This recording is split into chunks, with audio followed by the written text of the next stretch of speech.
Olá, sucessores e sucessoras! Bem-vindos aqui ao Sucessão 360, esse podcast que é patrocinado pelo INEPAD, para falar e discutir com sucessores da vida real, vamos falar assim, né? As histórias, contar um pouquinho o que aconteceu nas empresas, como é que foi esse processo.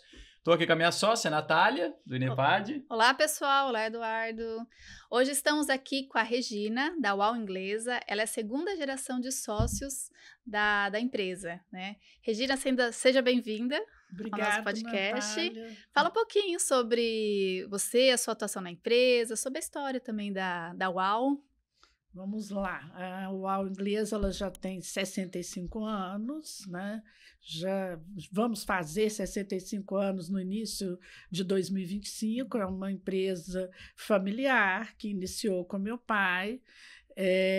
Sim, ele começou com cera para assoalho e depois foi esticando a linha de produtos, né? Para todas as linhas de produtos para limpeza da casa e sempre com uma veia muito inovadora, sempre prezando muito pela qualidade dos produtos. Isso foi bem presente, bem marcante na nossa história.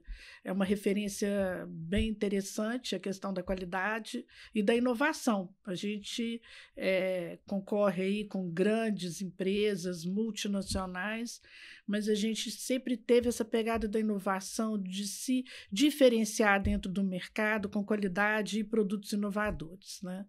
Eu já estou na empresa há 34 anos, né? E comecei desde a faculdade, né? Mas eu brinco que a gente começou foi desde criança, né?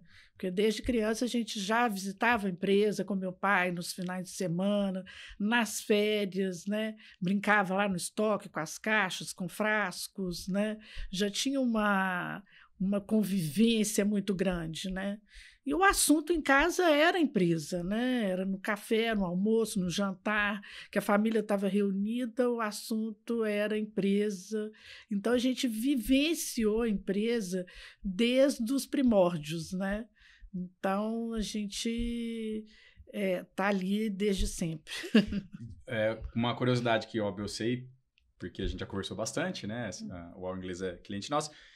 Ficou famoso como ceras inglesa, na verdade, né? Sim. Conta um pouquinho da história primeiro do porquê inglesa, da questão da cera. E quando que isso deu uma virada, assim, no sentido de que, falando de produtos, né? Hoje a cera, né, praticamente não tem, praticamente né? Assim, hoje a cera, né, ela não chega a 5% do nosso faturamento, então, né? Já é muito, muito pouquinho, mas como que foi essa virada? Já foi na geração do seu pai ou vocês? Já, meu pai já iniciou ele já ampliou a linha de produtos, né? E quando a gente entrou, a gente foi ampliando cada vez mais, né? A gente já tinha uma expectativa que a cera não iria durar, né? Porque a gente até brinca, né? Que a gente foi a primeira cera que dispensou o uso de enceradeiras, né? E aí, logo depois, veio porcelanato e a gente falou que foi a vingança da enceradeira, né? Porque com porcelanato as pessoas pararam de encerar. É uma limpeza mais fácil, né? E antes os pisos das casas eram de tábua corrida, era de taco, muito piso que necessitava da cera. E isso ao longo dos anos foi modificando. As pessoas estão sempre buscando por mais praticidade. E encerar um piso não é uma tarefa muito fácil.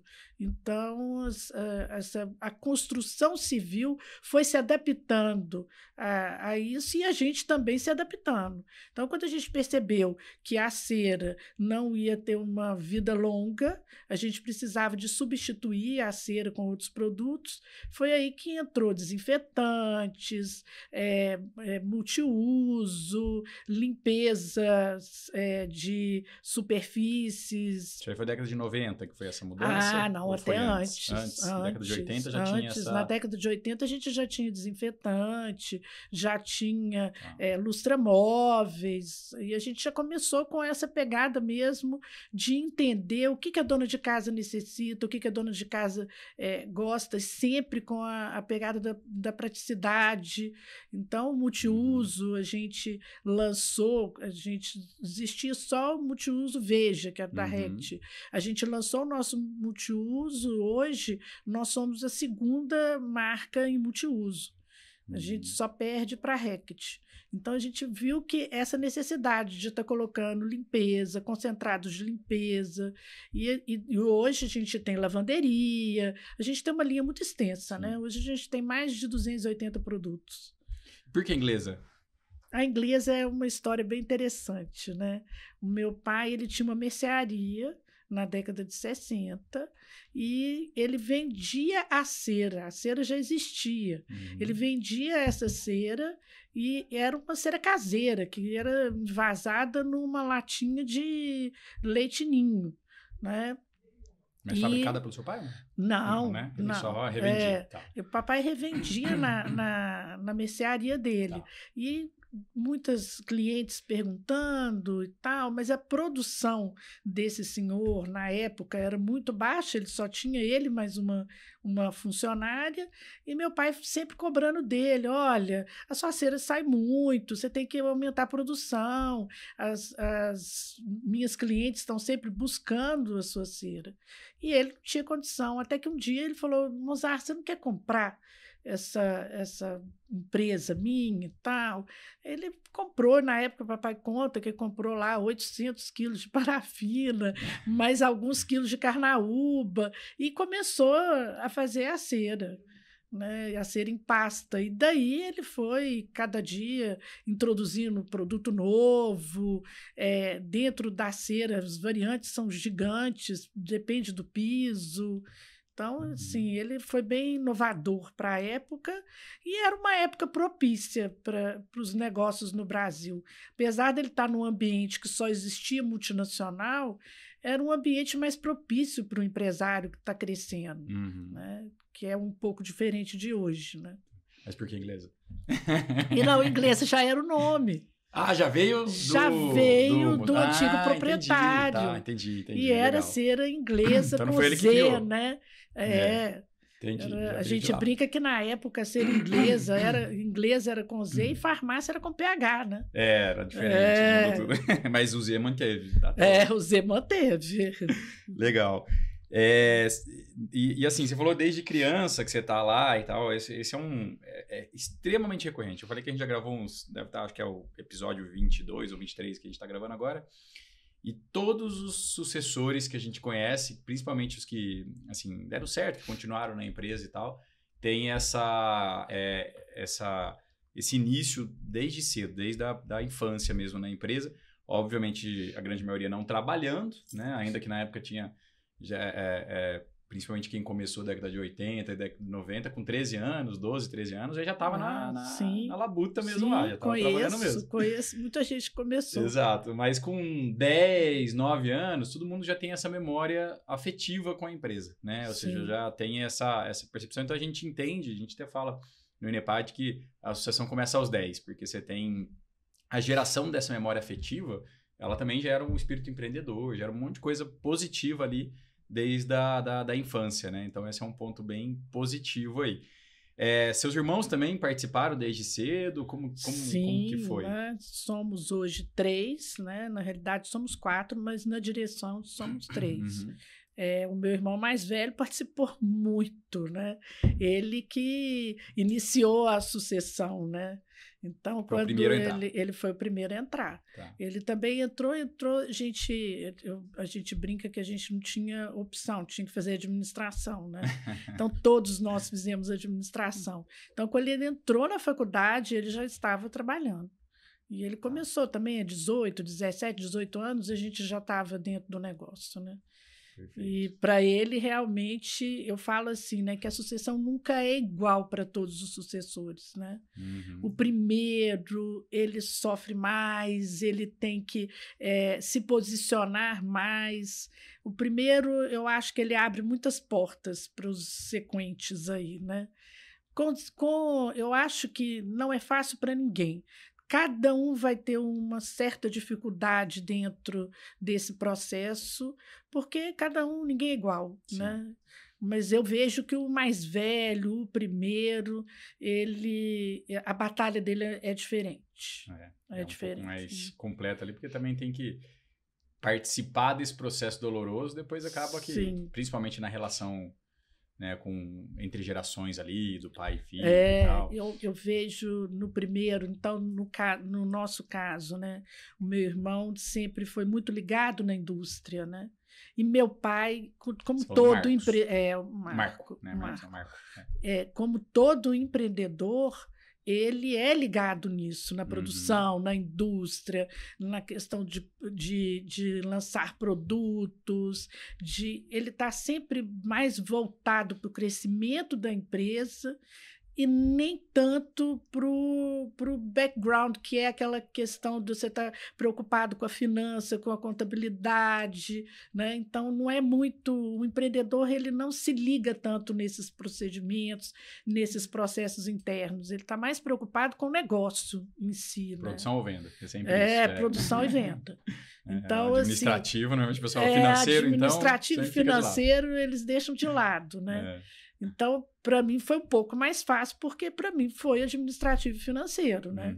Eu não segui essa linha de indústria, né? Apesar de que, quando a gente começou a trabalhar, o meu pai, ele sempre colocou a gente para participar de todas as áreas, de estar pelo menos um pouco em todas as áreas, né? Então, a gente ficava ali, era meio que um estágiozinho, né? Porque a gente tinha que aprender, né? Ter a visão sistêmica. Tinha. Ele, sem saber, já fazia uma das boas práticas aí. E sem teoria nenhuma, né? Que meu pai fez essa sucessão do feeling dele, né? Mas sempre muito pautado nos princípios que ele acreditava, né? Em ser honesto, em ter humildade e trabalho acima de tudo, né? Então ele valorizava tudo isso, né? Então eu acho que ele começou com essa pegada aí, olha, vocês têm que trabalhar, vocês têm que ter humildade para aprender, para poder aprender com todo mundo, e não só ficar achando que eu sou filho do dono, já tenho uma cadeira estabelecida. Ele colocou muito isso na nossa educação. Olha, você pode ser o que for, mas se você não tiver competência, não vai para frente. Sim. E, Regina, você falou que todos vocês tiveram que fazer administração, que vocês não tiveram opção. E foi assim mesmo. Foi. Seu pai obrigou vocês, vocês vão ter que entrar ou não? Na realidade, não era aquela obrigação assim, tão direcionada, vai ser isso. Mas se a gente falasse, eu quero fazer outra coisa, ele falava, não, primeiro faz administração, né? Tá. Então, assim, acho que a gente foi meio que buscando também as áreas afins da gente, que a gente se posicionava melhor, né? Então, foi bem natural, né? E eu acho que a gente também não teve tanto conflito, porque eu acho que cada um gosta muito de uma área e, óbvio que como a gente é empresário, a gente gosta do negócio, a gente gosta de estar ali participando de tudo, mas a gente realmente buscou cada um ali o seu próprio caminho, onde a gente se adaptava melhor, onde a gente tinha uma competência melhor. Então, isso foi bem natural, foi bem tranquilo. Vocês trabalharam bastante tempo com o seu pai, né? Ou seja, ele coexistindo na empresa. Hoje ele não está mais, né? Não, o papai hoje está com 92 anos, né? A gente vê assim, o distanciamento dele para deixar a gente assumir. Logo no final da década de 90, ele já começou a se distanciar e deixando a gente assumir. Mas eu acho que o papai foi muito generoso, porque ele deu liberdade para a gente. Mesmo quando ele estava junto. Óbvio que tinha conflito, né? Mas eu falei que não podia, né? A gente sempre tinha uns arranca-rabos lá com ele com relação a isso, né? A gente tinha alguns escapes, né? Porque ele é fazendeiro, então todo final de semana ia para a fazenda, então se a gente queria modificar alguma coisa, a gente aproveitava esse período de vacância dele, né? E aí quando ele ia pescar era melhor ainda, que aí era mais dias, né? Aí não, vamos mudar isso aqui. Aí chegava, brigava, nossa, mas por que vocês fizeram isso e tal? E depois no final ele falava, não, até que ficou bom. Em alguns casos ele brigava e não concordava, mas em alguns casos ele acabava concordando. Normalmente era relacionado a coisas, por exemplo, como inovação, coisas assim, ou não? Qual que Um eram pouco, os principais motivos ali? Os principais mudança de uma linha, Tá. é tudo meio que voltado mesmo para a indústria mesmo. Ah, tá bom. Ele também ficava pouco no sentido de acompanhar a parte administrativa, financeira. Nada. Ele e o Marco que eram mais... ficavam mais ali na produção mesmo, né? Na indústria. Sim, na Legal. indústria eram os dois. E consecutivamente era quem ele pegava mais no Batia pé mais ali. de frente. Batia mais de frente. Batia entendi. mais de frente. Aí até como você falou, por ser o primeiro também, tá entrando ali, tá certo. Primeiro eu acho que é o que sofre mais. A gente também percebe isso aí. Você percebe isso em outros Filho mais velho. também, né? E a relação aí, sim, né? Essa relação, então, você falou um pouquinho com o pai. E entre vocês, assim, com os irmãos, né? Sempre foi bem tranquila? A gente ou teve... é tranquilo, eu acredito, sabe? Porque a gente vê histórias de outras empresas, de outras sucessões, a gente tem uma relação muito boa, né? A gente consegue se entender muito bem. Óbvio que, como toda empresa, independente se você é sucessor ou não, vai ter conflito, né? Sim. Então, se eu sou diretora financeira, mas não sou sucessora, às vezes eu vou ter conflito com a diretoria da indústria, operações, com vendas. Mas a gente administra muito bem. E eu acredito muito que muito pela criação que a gente teve. De colocar as coisas na mesa, resolver. A gente não gosta de ficar, sabe aquela coisa, vamos ficar brigado, né? Não é uma coisa que a gente lida muito bem, não. A gente resolve mesmo, vamos resolver isso aqui porque não está bacana. A gente consegue resolver bem. Legal. Pode falar. Posso falar? Em relação à entrada de vocês, né, como filho do dono, né, na visão aí de quem está de fora, né, como que foi essa entrada, né, a recepção aí de vocês três por outros colaboradores, por parceiros de negócio? Foi algo que foi fácil, né, de lidar ou teve, né, alguns desafios? Eu ia perguntar, quando vocês entraram, mais ou menos quantos anos tinha a empresa? Ela já tinha uma vida longa já, né? Eu entrei, porque eu tenho 34, a empresa tem 64, então, né? Então já tinha 30 anos. Talvez tinha pessoas lá que tinha mais tempo de empresa do que você tinha de vida, né? Provável. Provável. Não, a entrada nunca é fácil, né? Primeiro, eu acho que cada um com um obstáculo um pouco diferente, né? Eu e minha irmã, por sermos mulheres, né? O ambiente na indústria era mais masculino. Hoje em dia, não. Hoje em dia está bem diversificado, tanto mulher quanto homem. Não tem esse ambiente predominantemente masculino mais. Mas na época que a gente entrou, era predominantemente masculino. E a gente, por ser filha do dono e ainda mulher, a gente sofreu mais por esse ponto, porque quem é essa menina aí que está querendo mudar um processo, que está querendo fazer de uma forma diferente, sendo que a gente sempre fez assim? Quem que é ela, né? Então, a gente sofreu um pouco, inclusive com parceiros de fora, né? Em alguns casos, eu passei por compras, então, na época que eu era compradora e gerente de compras, acontecia de fornecedor, de eu recusar um fornecimento, falar, não, esse preço não me atende, eu estou comprando de outro e tal, eu vou ligar para o seu pai. Eu já escutei isso. Olha só. Eu vou ligar para o seu pai. E era por aí, não é bem assim, não vai ficar assim. Então, assim, a gente teve que ter uma disciplina muito grande de não ceder a essas pressões, né? Porque a gente era pressionado de todos os lados, né? A gente tinha pressão do pai, que queria que a gente estivesse ali assumindo a posição, tinha pressão do colaborador e a pressão externa também, né? Então, a gente teve que ter uma disciplina muito grande, ter uma humildade também, sabe? De falar, olha, não é bem por aí, mas também se provar pela competência, né? Sim, coisa importante. Não virar e falar assim, eu sou a filha do dono. Aquela história, você não sabe com quem que você está falando. Isso não passou por nós. Tá. A gente tem um perfil mais de entender que a gente tem que se valer pela competência, não pelo status, né? E vocês tiveram uma carreira dentro da empresa ou não? Assim, no sentido de que você falou, você passou por compras e tal, vocês tiveram sempre um uma ascensão gradual ou já começaram em cargos? Não, essa ascensão é muito rápida, né? Quando eu olho lá atrás, aos 25 anos, eu já era gerente de compras, já estava caminhando para assumir o financeiro como um todo. Então, assim, é tudo muito rápido, né?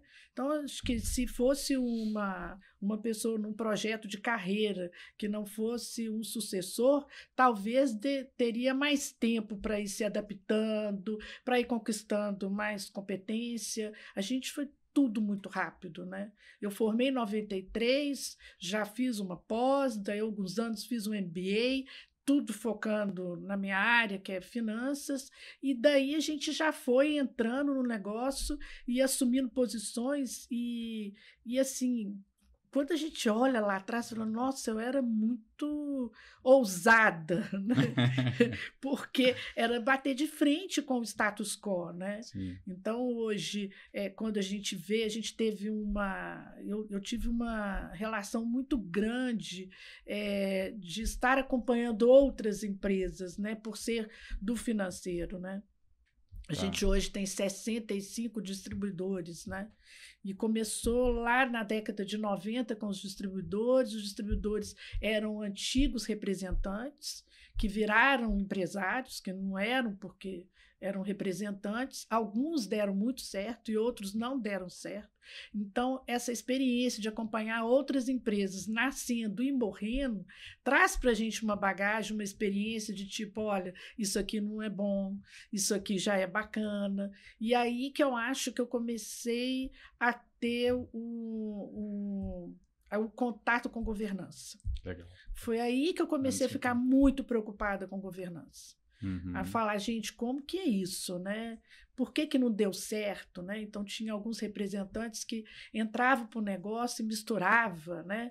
Aí eu fazia análise lá financeira para liberar crédito e eu olhava, peraí, mas como que é isso, esse balanço? Como que é essa demonstração? Eles estão misturando o dinheiro da pessoa física com o dinheiro da pessoa jurídica. Da família. Da família. Aí tinha aqueles que ganhavam um pouco mais, já saía comprando apartamento, casa na praia. E eu falava, nossa, peraí, estão usando o capital de giro da empresa para fins de pessoa física, né? Então, isso aí já começou a me atentar muito a essa questão de separar a família da empresa. E aí eu fiz o primeiro curso de governança em 1996. A gente nem era casado ainda, né? Eu e meu irmão, nós somos os primeiros a casar. Nós casamos em 97. E quando eu fiz o primeiro curso de governança, a primeira coisa que um lá perguntou, porque tinha um módulo de empresa familiar, era como é que começa a sucessão? E o professor, na época, era no IBGC, ele falou, olha, gente, é na barriga da mãe. Aí eu comecei a pensar, nossa, é por aí mesmo.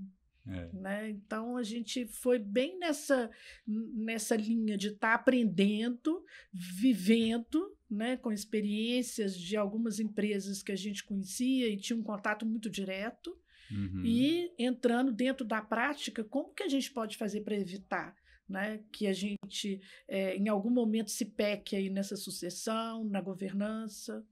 Legal. E aí, aproveitando o gancho, né, já que a gente está falando disso, primeiro ponto, você contar um pouquinho, daqui a pouco você vai contar com mais detalhes, inclusive na nossa convenção, mas de como é que foi esse processo, né, da implementação mais formal da governança, porque na verdade a governança ela já tem, né, já tem assim, décadas, ela sempre existiu dentro da Inglesa, mas como é que foi esse processo um pouco mais formal, daí da formação do conselho e tudo.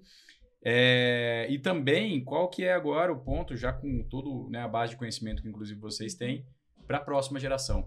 Né? Qual que são as ideias aí para a próxima geração? Quer falar um pouquinho disso? A governança começou mais formal quando o INEPAD entrou, né? O INEPAD, a gente entendeu que a gente precisava de um terceiro para encaminhar a gente nessa jornada de governança, porque é uma jornada, né? Acho que a gente a gente andou muito, mas ainda tem muito para caminhar, né? Então, quando a gente começou em 2022, né, a gente entendeu que a gente precisava de formalizar o que a gente tinha de informal, que era acordos entre a gente. Isso a gente faz, isso a gente não faz, isso pode, isso não pode. Era tudo muito informal. A gente conseguir concretizar dentro de um acordo de acionistas, a gente entender que a gente tinha que mudar a empresa, fazer essa reorganização societária para poder ter ali um estatuto, vamos obedecer, essa é a regra. E a gente começou a entender que a gente precisava desse terceiro mesmo, que é a consultoria, para nos apoiar. Porque, por mais que eu tenha conhecimento, que eu sempre busquei o conhecimento nessa área, é muito difícil se colocar dentro da família como uma postura disso pode, isso não pode. Mas como assim? Como que você define isso? Santo de casa, né? Santo de casa não faz milagre. Então, quando coloca uma consultoria, a consultoria mostra a boa prática é essa. Né? Então, a gente é óbvio que não tem uma receita de bolo para toda empresa, mas as boas práticas a gente tem que estar sempre buscando. Né? Então, eu acho que para a gente foi muito importante porque consolidou a formalização, né, da governança. E a gente começou a estender isso para o resto da empresa, porque antes ficava muito entre nós acionistas, né?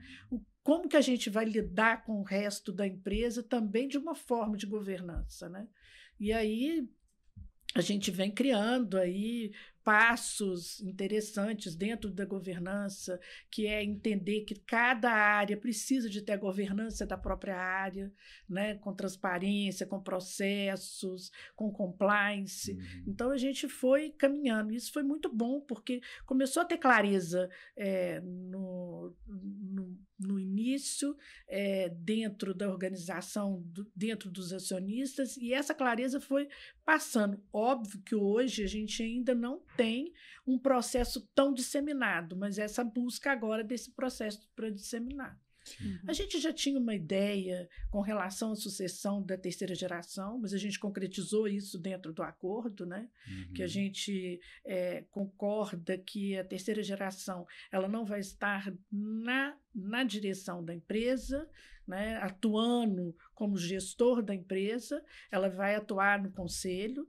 Isso é um passo que a gente precisa de dar agora para a próxima geração, que é trabalhar essa geração para estar apta a atuar no conselho. A gente já estipulou regras de conselheiros, quem pode, como se deve atuar.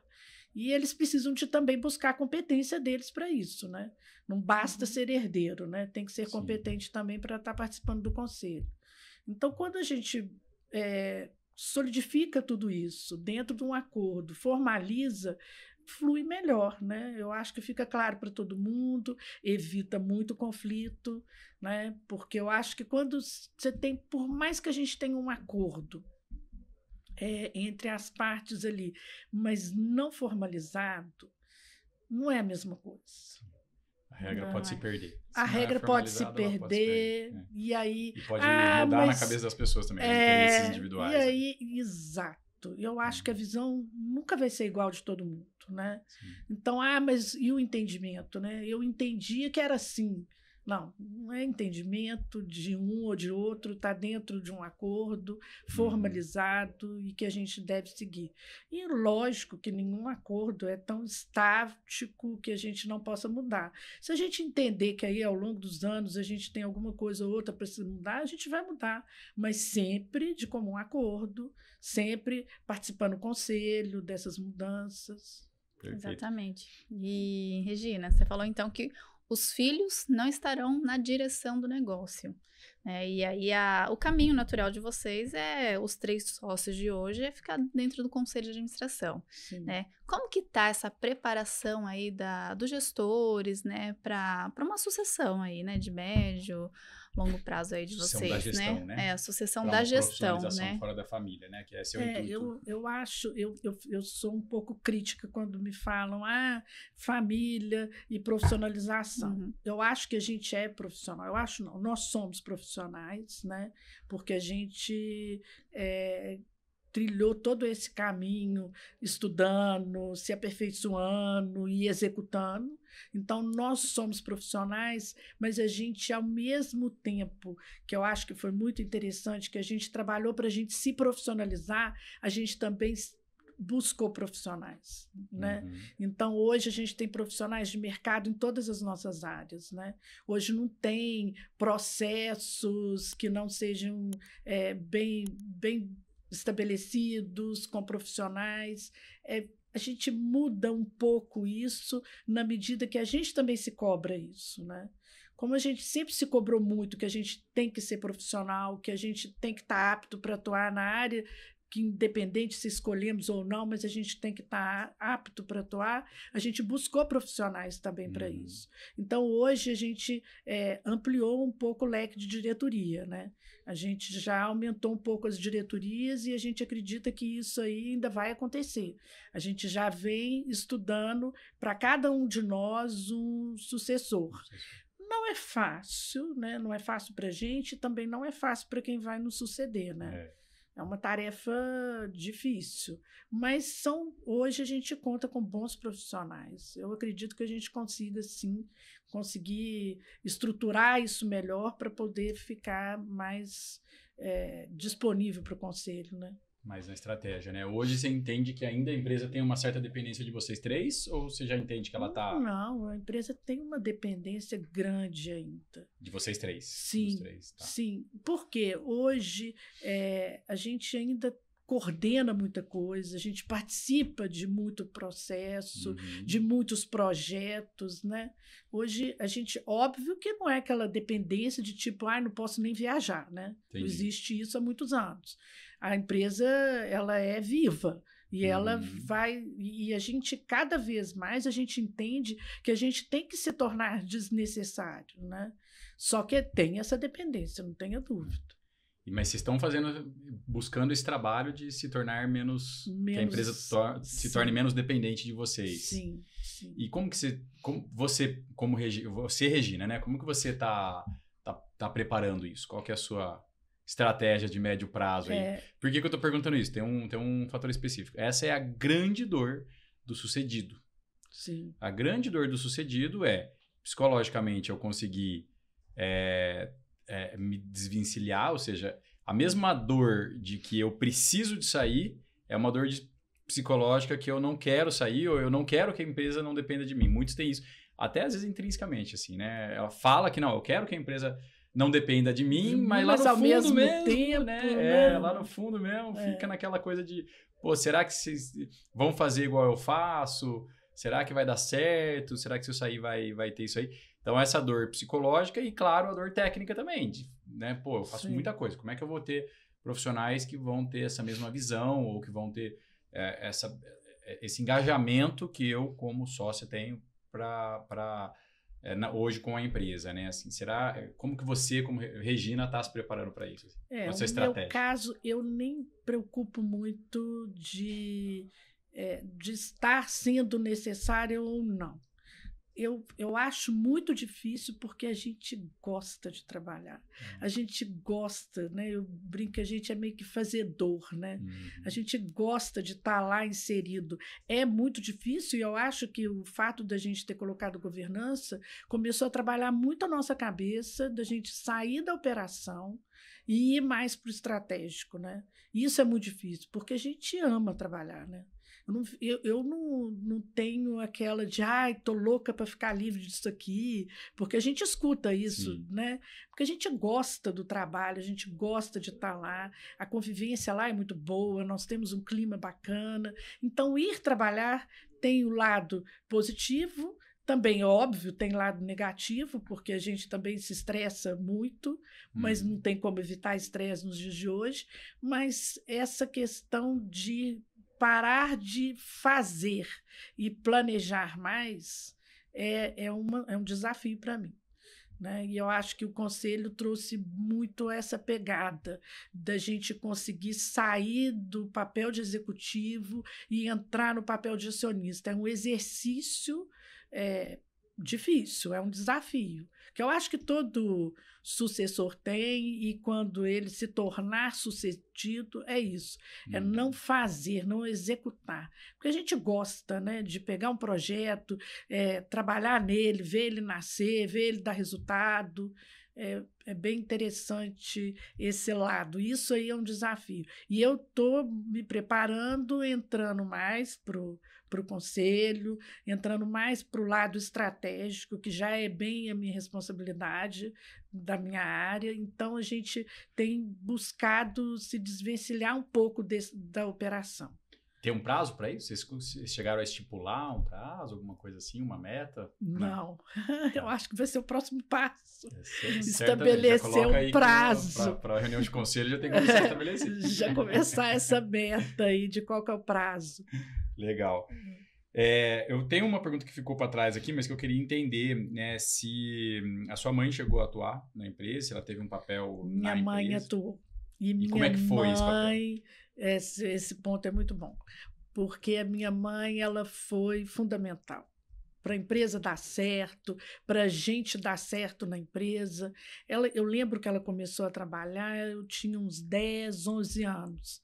Ela entrou e foi para a área, ela era meio que uma assistente social, acabou que ela virou técnica em segurança, começou a trabalhar com a parte de segurança, e a minha mãe é muito dinâmica, muito dinâmica. Então, ela ajudou muito a gente não ter medo dos desafios, né? Ela sempre foi aquele suporte emocional, meu pai cobrando, né, que eu até brinco, que o papai não criou filho, ele criou mão de obra. Né? Não bate a sopra, né? Então, a mamãe tinha esse papel aí, meio de mediar essa relação nossa com meu pai, sabe? Colocar a gente ali, não, vai com calma. Muitas vezes eu via lá nas brigas entre meu pai e meu irmão, a mamãe no meio, não, deixa ele, ele vai fazer, ele vai dar conta e por aí. E eu acho que a minha mãe teve um papel fundamental. Legal. Hoje e aposentou? Não, hoje ela aposentou na pandemia, né? Demorou a aposentar, demorou a aposentar. Bastante. E que área que ela atuava? Assim, mais ela ficava na área de segurança. Ela continuou nessa área depois? Tá. Sim. Legal. Muito bom. Mais alguma questão, Nath? Eu queria saber um pouco, né, que quando você contou sobre os fornecedores, né, que falava que, eu vou ligar pro seu pai, né? Queria entender como que era a reação do seu pai, o que ele fazia, como que se comportava nesses casos, né? Meu pai, no meu caso, que eu acho que é um pouco diferente, eu acho que cada um tem uma história para contar. Né? O meu pai interferiu menos na minha área. Ele teve algumas interferências de tipo, não, dá crédito para o fulano, ele é bom, ele é meu amigo, aí o crédito deu errado. Aí eu falei, pai, agora? E eu sempre fui um pouco atrevida, né? Então eu falava assim, tudo bem, eu posso até dar crédito, mas você vai assinar um cheque em branco. Que é isso e tal, que não sei o quê. Aí, na medida que as coisas iam acontecendo e que ele ia sentindo confiança no nosso trabalho, ele ia dando mais liberdade, né? Entendi. Então, comigo não foi tanto assim. Então, às vezes, se chegasse a ligar para ele, ele ia falar assim, eu vou ver. Né? A princípio ele ia falar, eu vou vê-la com ela. Ele nunca ia falar, não, isso ele nunca fez. Quer passar por cima da sua decisão. Em alguns casos ele fez, mas nesse caso específico aí, no início ele falava, eu vou ver, eu vou conversar com ela e tal, mas depois ele falava, ela que resolve.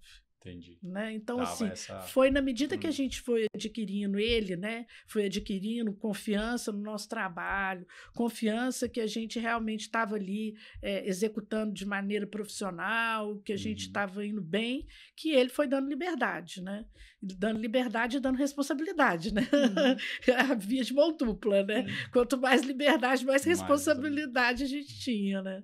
Eu costumo também falar uma coisa importante que a gente tende a maioria das pessoas tende a entender que o sucessor tem uma vida fácil, no sentido de que pegou a empresa pronta, né? Pegou a empresa pronta e tal, não sei o quê. E eu falo que esquecem de um ponto que é o seguinte, a responsabilidade do sucessor é maior do que do sucedido. Sim. Do que do fundador. Porque o fundador, quando ele monta a empresa, ele tem chance de errar. Normalmente, porque a empresa é pequena, ele está montando ela. Aliás, a grande maioria quebra 2, 3, 4 empresas antes de acertar. Antes de acertar. Tem chance de errar, tem chance de aprender com o erro, tem chance de refazer, tem tudo. Sim. O sucessor não. Nós não temos chance. Como é que você pega uma empresa grande, já feita, já montada, já com, como você falou, já tinha 30 e tantos anos de história e quebra a empresa, né? É uma responsabilidade muito grande. Então, é mais difícil para o sucessor, às vezes, do que para o fundador, assim. Então, eu sempre falo isso. Eu sempre falo isso. Porque você imagina, você entra numa empresa que já tem uma história. E principalmente no meu caso, né, em alguns casos acredito que deve ser muito semelhante, da gente ver o esforço e o trabalho do pai. Trabalhando todos os dias, né? Você vê que era incansável, a gente nem sempre estava com ele porque ele estava trabalhando, ele brincava, ele falava, gente, eu já cheguei a almoçar em pé, porque não tinha tempo, né? Então, assim, esse ponto, a responsabilidade só aumenta, não diminui em hora nenhuma. Exatamente. Então, todo mundo fala, você pegou pronto. Não, nós não pegamos pronto, né? A gente vem fazendo, né? Não existe nada pronto, né? E a responsabilidade de tipo, nossa, meu pai deu a vida por isso aqui. Teve muito suor, muito sangue aqui derramado, né? E aí, eu vou ter a responsabilidade de prosseguir com o trabalho dele, né? Então, eu acho que o sucessor, ele tem realmente essa tarefa que não é fácil, ela é árdua, de manter o negócio, crescer o negócio e dar prosseguimento e honrar o pai, né?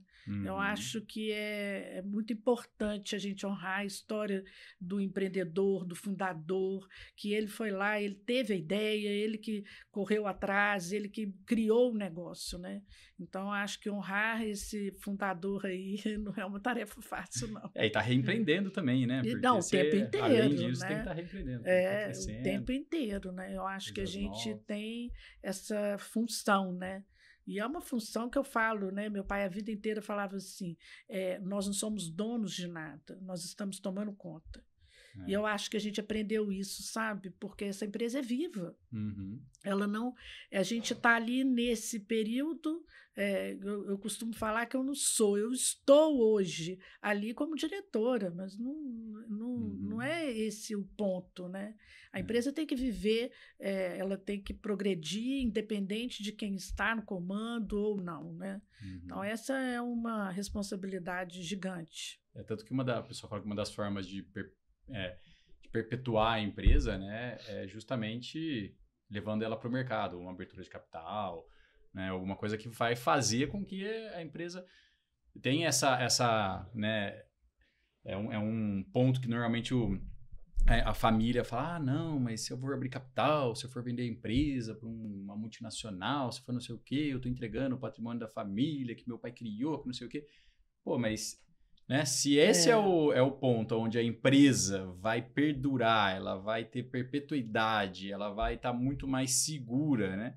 É mais ou menos como um filho, né? Se deixar ela mais segura, deixar ela voar sozinha e mais segura, é a forma de agradecer, vamos dizer assim, né? Por tudo que foi feito no passado. Eu, pelo menos, entendo dessa forma, né? O pessoal às vezes entende diferente. Eu também entendo dessa forma. Eu não vejo... É por isso que eu gosto muito dessa frase do meu pai, que a gente está tomando conta. Exato. Porque pode chegar uma hora que a gente não seja suficiente suficientemente bom para continuar tomando conta.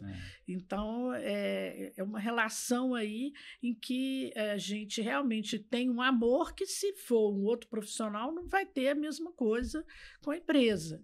Mas se é esse profissional ou é essa outra empresa que vem adquirir, ela vai perpetuar, é isso que importa. Eu acho que é esse ponto também que eu acho que a gente se pega também lá. E eu acho que isso é comum entre nós ali, entre os sucessores, é meio que honrar mesmo essa trajetória, essa história da empresa. E não tenha dúvida que hoje a gente vê aí quantas famílias, quantas empresas que estão ligadas. Então, o projeto é muito maior do que de um dono, de 3 sócios. O projeto é gigante.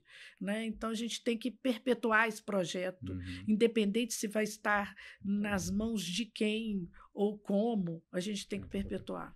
E aí, aproveitando esse gancho, vocês chegaram, ou vocês têm, né, ou vocês pretendem, pelo menos, ali num plano estratégico, de algo semelhante a ter, assim, trazer essa visão de dono para os gestores num modelo de partnership, de alguma coisa nesse sentido ou não? Não.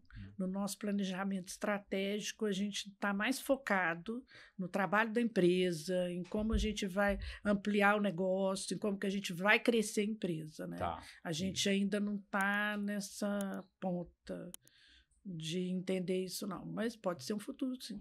Justamente trazer visão de dono, né? Para o pessoal que vai estar ali na frente do negócio. Bom, estamos... Eu só tenho Então uma questãozinha, né? Eu queria entender um pouco da visão dos filhos de vocês, né? Porque boa. vocês definiram que eles não vão entrar na gestão do negócio, que eles podem estar no conselho, né? O caminho natural é ser um acionista também no futuro. Como que eles aceitam essa ideia, né? Essa regra, né? Eu acho que como desde que eles eram pequenos, a gente já colocou isso para eles, né? Isso já estava na mesa desde sempre para eles, então é muito natural, né? Não vejo ninguém questionando. Às vezes eles brincam. Mãe, me perguntam se eu vou trabalhar lá. Mãe, estão me perguntando como que é. Aí eu já falei que a gente não vai. Isso quando eles eram menores, né? E aí eu vejo eles com muita naturalidade. Eu acho que um ponto que a gente não teve, que foi a liberdade de escolha de onde vamos trabalhar, qual a profissão que vamos ter, né? Eles têm essa liberdade de escolha. E isso a gente resolveu ceder para eles, né? Olha, a liberdade de vocês empreenderem também, né? Eu falo muito para eles que a gente tem que ter uma visão não de empresa familiar, mas de família empresária. Não quer dizer que eles não vão estar trabalhando com a gente, né, dentro do negócio, que eles não vão empreender também. Eles podem empreender em outros negócios, em outras áreas, eles podem estar dentro do conselho, eles têm mais flexibilidade, eu digo, né, de trabalho, de futuro, de se planejar aí dentro disso. E eles vêm entendendo isso de uma forma bem natural. Acho que para eles não ficou nada muito pesado, não. Eu acho que até a questão do sucessor, né? Esse peso, eles não vão ter tanto, né? Sim, eles têm uma escolha, né? Pela frente. Mas o fato de ter vivido numa família empresária, eles certamente têm visões de empreendedorismo. Então, a chance de ter outras empresas nascendo na família de sucesso é grande, porque a gente vê muito isso mesmo. Quando há um fomento, quando tem uma linha de fomento ao empreendedorismo dentro da família e tal, como já vem dessa história empreendedora, né, assim, desde o avô e tal, acaba tendo muito sucesso. E não tem jeito, né? A gente está sempre colocando esse assunto na família, né? De negócio, de projeto. Isso está sempre em voga num encontro, num almoço, num jantar, que a gente está ali conversando, né? Eu sei que os filhos, eles acabam seguindo um pouco o nosso caminho ali por conta dessa experiência que eles vivem no dia a dia, né? De estar ali os pais o tempo inteiro falando de negócio, falando de projeto. Eu acho que é bem interessante a veia deles assim ir para um lado empreendedor. Vamos ver, né? Mas eu acho que agora o plano nosso é trabalhar bem essa terceira geração para que eles tenham a capacidade de escolha também, né? De saber escolher, né? Para que lado que eles vão, como que eles vão assumir. Eu acho que agora é um trabalho que eu acho que a gente ainda não começou. O meu plano para 2025 é começar um trabalho com essa turminha aí. Legal. Que apesar de eles não trabalharem, eles têm que ter a noção, tem que ter a noção ali, né, do papel deles como futuros acionistas. Sim, eu acho futuros possíveis conselheiros, né? Sim. Isso é diferente de ser gestor, né? São preparações diferentes. De ser gestor. E às vezes a gente não acha esse nome herdeiro, mas o herdeiro, ele tem que ter noções de muita coisa. Muita responsabilidade. Sabe? Também, né? Eles têm muita responsabilidade. Não dá para cair de paraquedas, né? Eu acho que eles têm que começar a entender que mesmo que não seja ali um ponto de que eles vão desenvolver, que eles estão de interesse, eles têm que estar envolvidos de uma certa forma para que eles entendam o que é um negócio, o que isso gera, quais as obrigações, quais as responsabilidades. Eu acho que eles têm que, enquanto herdeiros, independente se vão estar dentro ou não, eles têm que entender aonde que eles estão pisando ali, né? Eu acho que isso é muito importante para qualquer empresa, para qualquer tipo de negócio, a gente colocar isso para eles, né? Legal. Bom, estamos caminhando para o fim aqui já, mas eu gosto muito, e aproveitando esse último fala sua já, eu gosto muito de consolidar aqui, né? Passa super rápido, né? Parece que uma hora vai demorar, passa super rápido. Para você viveu duas realidades, né? Você viveu uma realidade de ser está vivendo, na verdade, uma outra realidade, que é a realidade de ser a sucessora, e a sua sucessão foi mais nesse sentido que você falou. Não tive tanta escolha, né? Você foi levada ali para a empresa. E de outro lado, você está agora sendo sucedida, né? Seja na gestão, né? Na operação ali, com esse plano, e também os seus filhos e sobrinhos, né? Fazendo ali um papel de virar acionista, virar herdeiro, ou assumir o papel de herdeiro, essas coisas todas. E você está dando essa liberdade, ou seja, de uma forma um pouco diferente do que você foi. Mas, de forma geral, se você hoje pudesse aconselhar um amigo que vai passar ou vai ser sucedido, ou alguém que vai suceder, né? Assim, vai assumir uma empresa, de forma geral, o que você recomendaria? Assim? Quais seriam as suas principais recomendações? Pontos? Recomendações, conselhos, né? Assim, que você está falando para uma pessoa nessa posição.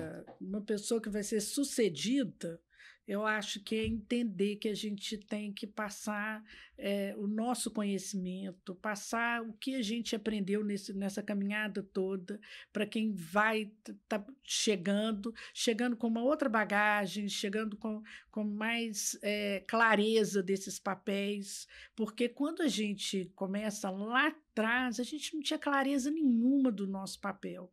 Qual que é o meu papel ali enquanto sucessora? Para onde que eu devo ir? Qual que é o caminho que eu devo seguir? Óbvio que não tem uma receita, mas eu acho que se você tem um sucedido, passar para ele, né, um sucessor, passar para ele esse caminho, olha, vamos trilhar por aqui, não quer dizer que vai dar 100% certo, mas essa clareza de papéis eu acho muito importante. Legal. Clareza de papéis, limites e responsabilidades, né? Eu acho que tem que estar bem claro para quem está sendo o sucessor, né? E para o sucedido... sucessor, no caso. Para o sucessor, eu vejo que é isso aí, é ter muita curiosidade, muito interesse, o tempo inteiro, não pensar que já está com nunca ter a mente pronta para uma situação, ter a mente mais aberta, entender que os processos são diferentes, as pessoas são diferentes, os ambientes são diferentes. Eu acho que é trabalhar muito soft skill, que é a inteligência emocional ali de ambas as partes, né? Tanto do sucessor quanto do sucedido, é importantíssimo ali. Eu acho que a gente tem que tirar um pouco do ego, né, e colocar ele de lado e entender qual que é o nosso papel nesse processo, né, tanto do sucessor quanto do sucedido, né. Eu acho que costuma atrapalhar muito é o ego das pessoas, de não querer ser necessário, não querer abrir mão do que já foi feito, do que está sendo feito, né? Eu acho que esse lado é importantíssimo, é inteligência emocional mesmo, é um trabalho ali que tem que ser feito a 4 mãos. E eu penso até, não um coaching, mas um acompanhamento psicológico, eu acho que ajuda muito, tanto para ambas as partes, né? Entender os papéis, ter clareza de que ali é um processo, é um caminho, não é um fim, né?